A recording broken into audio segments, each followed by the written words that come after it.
Hello guys and welcome back to Excel Shore Academy. So continuing with our cell renewal and cell death lecture series, today we are going to talk about the apoptosis, the central regulators. Like we are going to talk about the BCL2 families. In the previous lecture, we discussed about the caspases, and in this we are going to talk about the regulators of apoptosis. So the third gene, which was identified as a key regulator of programmed cell death, that was the SED9. तो guys आपको याद होगा हमने discuss किया था that said 4 था जो आपके सेड 3 को एक्टिवेट करता था, राइट? एंड देन सेड 9 जो है वो इनहिबिट करता है. So we are going to discuss about the SED9.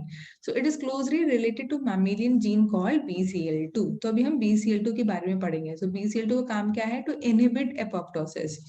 तो इससे आपको समझ में आ जाएगा that this is highly expressed in the case of the cancer cells. Right, क्योंकि cancer cells we know that it is the accumulation of mutations, but it is not undergoing apoptosis because it has got the high regulation or the high expression of BCL2 proteins. So SED9 and BCL2 thus similar in function, and the role of BCL2 as the regulator of apoptosis was first focus attention on the importance of cell survival in the cancer development. ठीक है, तो इस हिसाब से cancer is actually escaping the death mechanism.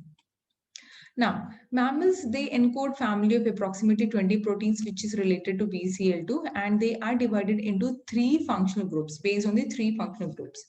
So they are like BCL2 itself. So they are the anti-apoptotic regulatory proteins that inhibit the apoptosis. Okay? The others are pro-apoptotic proteins which act to induce caspase activation and promote cell death. तो यानी कि क्या आपके पास हो गए हैं pro-apoptotic regulatory proteins and the pro-apoptotic effector proteins. So हमारे पास 3 categories हो गई हैं. So what are those 3 categories? Anti-apoptotic, pro-apoptotic regulatory proteins, pro-apoptotic effector proteins. ठीक है, so ये हो गई हमारी 3 categories which is coming under the BCL2 family. Okay, I hope this much is clear. Now the fate of the cell, चाहे वो आगे proliferate करे या death हो जाए, it is determined by the balance of these 3 groups of proteins. ठीक है. Now the pro-apoptotic effector proteins are the downstream effectors that directly induce apoptosis and then inhibited by the interactions with the anti-apoptotic regulatory proteins like BCL2.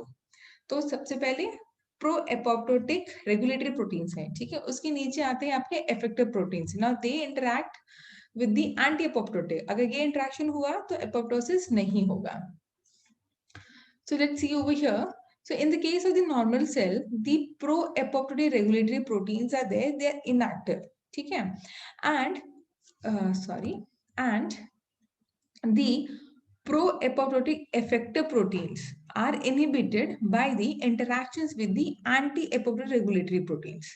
तो ये आपका regulatory proteins हो गए. It is inhibited by the interactions with the anti-apoptotic. इसका मतलब क्या? Cell death नहीं हो रहा है, ठीक है. Now, when the cell death signals are activated, okay, they activate the pro-apoptotic regulatory protein. So whenever there is a signal, so what kind of signal we are talking about? Like exposure of the pH, DNA fragmentation, etc.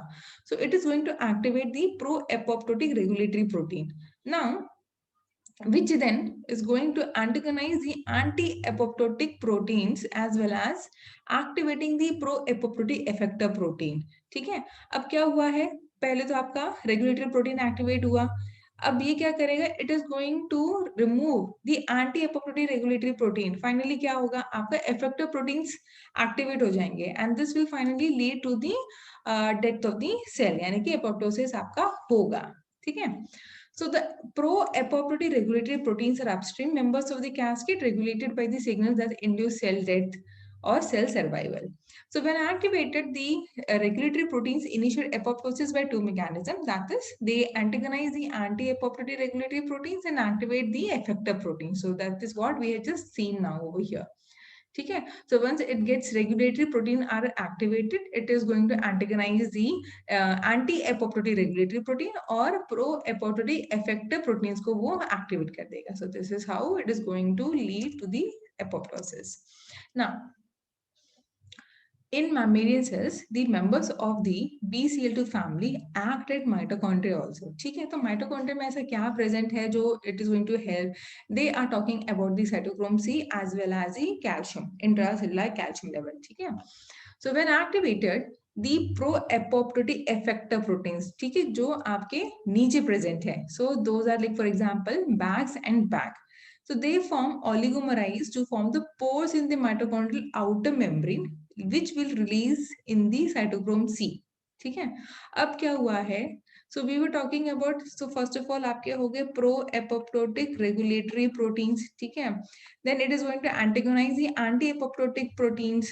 अब क्या होगा? आपका pro apoptotic effector proteins are activated, so they will form, for example, BAX and BAC.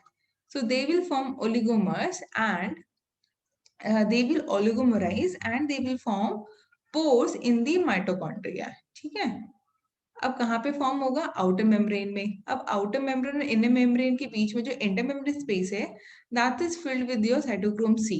तो जब pores बन जाएगा outer membrane में तो क्या होगा? It will result in the release of the cytochrome c in the cytoplasm. ठीक है, नाउ जैसे ही आपका साइटोक्रोम सी रिलीज होगा, it is going to lead the activation of your caspase enzymes.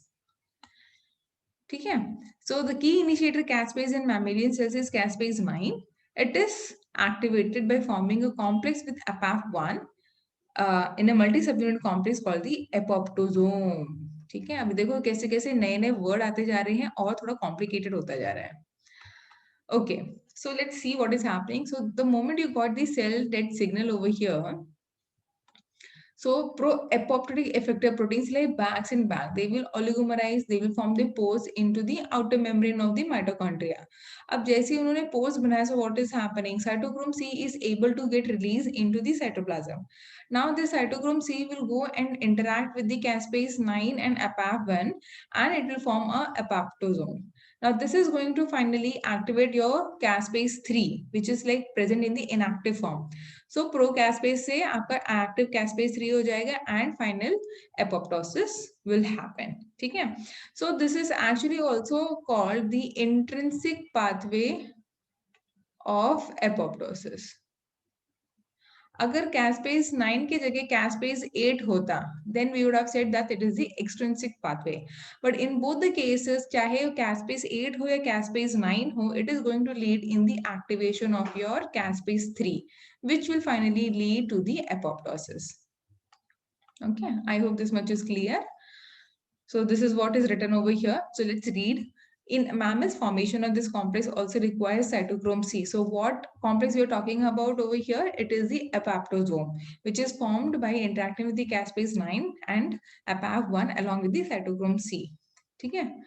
So it is going to form the apoptosome and leading to the caspase 9 activation. So जब से ही caspase 9 आपका activate होगा, downstream में caspase 3 present है, which will also get activated, eventually resulting in the cell death. ठीक है, so guys, आज जो हमने डिस्कस किया है, that was actually a part of apoptosis. It is called the intrinsic pathway, and it is intrinsic pathway से मतलब क्या हो जा रहा है? तो internally, if suppose there is a damage to the cell, it will result in the apoptosis of the cell.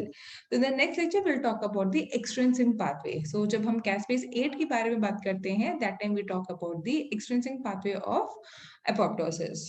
So thank you guys for listening the video. If you like it, please smash that like button and let me know through your comments. Take care, guys.